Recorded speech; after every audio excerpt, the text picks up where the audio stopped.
All right, our licensed therapist, Donnie joining us here on this Friday, talking about something I think a lot of parents can relate to going back to school, right? Yeah. Oh, yeah. It's been a good summer or not. Either way, this change of, getting back in your routine of school not only has parents sometimes on the edge, but kids can be anxious. Oh, 100%. Coming out of summer, and so we had a viewer question that kind of reached out to us, and basically she said, Donnie, my youngest is starting second grade this year and is deeply anxious.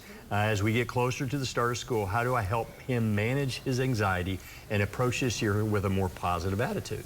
Because that's what we see a lot of. These young kids just get anxious about the change, about the new classes, sometimes new schools. So a few things I wanted to say is signs of anxiety, and I won't go through all these, but if your child seems a little more clingy than normal, a little restless, maybe complaining about physical stomach aches, not sleeping as well as they used to, get upset or angry quickly, and normally they don't. So anything that's outside of the norm are some things that may be based on anxiety, so just be looking for those. Okay, so talk us through this. What do we need to do as parents to kind of make our kids feel more at ease? So a few tips that I kind of wanted to look at is, first of all, make sure you foster familiar routine.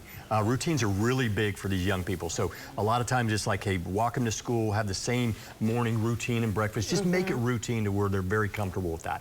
Assure them that they're not alone. Let them know, hey, we can talk about it. That's a good one.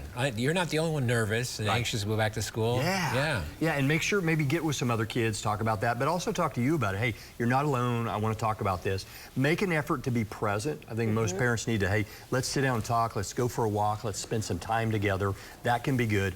Promote healthy living is another one, and that's how much sleep are they getting? Sometimes we don't think about that. What are they eating? There's some diets that help with anxiety, so don't miss that part. Having exercise, and I know some of these kids, that's an easy one. Right, breaks from screen, getting outside, that kind of thing. Exactly. Okay, but if you can only take it so far as a parent, you sometimes need to get outside help. And the last thing I would say is know when to get outside help. And sometimes if you've tried these things, if you've tried to be healthy, and it's exasperating, and they're scared to go, and they're acting out, and there's a lot of things that are way outside what you believe is your comfort level, or your ability to work with that. Know that it's probably time to seek someone that does children's counseling, that is a psychiatrist or a therapist, basically, that has that license, because then they can sit down and really get a little bit deeper and build that relationship. And it doesn't have to be long-term.